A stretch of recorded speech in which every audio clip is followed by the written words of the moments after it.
Hello friend, नमस्कार। मैं बहुत सुंदर एक छोटा-सा गारी गीत लेकर आई हूँ और प्लीज़ अगर अच्छा लगेगा तो आप लोग लाइक, सब्सक्राइब और कमेंट ज़रूर कीजिएगा। खिचड़ी खाते समय जो गारी गाई जाती है।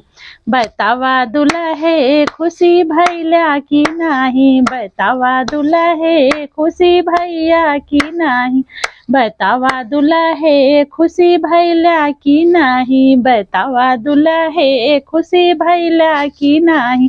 हमारे बाबा तोहरी आजी पैराजी, हमारे बाबा तोहरी आजी पैराजी, बतावा दुल्हे विदा करबा की नाही, बतावा दुल्हे विदा करबा की नाही, बतावा दुल्हे खुशी भइला की नाही, बतावा दुल्हे खुशी भइला की नाही। हमारे पापा तोहरी मम्मी पैराजी, हमारे पापा तोहरी मम्मी पैराजी, बतावा दुल्हे विदा करबा की नाही, बतावा दुल्हे विदा करबा की नाही। हमारे पापा तोहरी मम्मी पैराजी, बतावा दुल्हे विदा करबा की नाही, बतावा दुल्हे खुशी भइला की नाही, बतावा दुल्हे खुशी भइला की नाही। हमारे चाचा तोहरी चाची पैराजी,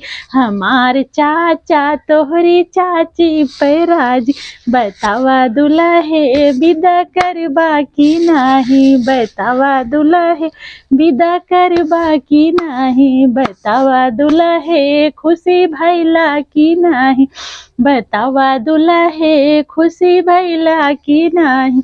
हमार भैया तोहरी दीदी पैराजी, हमार भैया तोहरी दीदी पैराजी, बतावा दुल्हे विदा करबा की नाही, बतावा दुल्हे विदा करबा की नाही, बतावा दुल्हे खुशी भइला की नाही, बतावा दुल्हे खुशी भइला की नाही, बतावा दुल्हे खुशी भइला की नाही।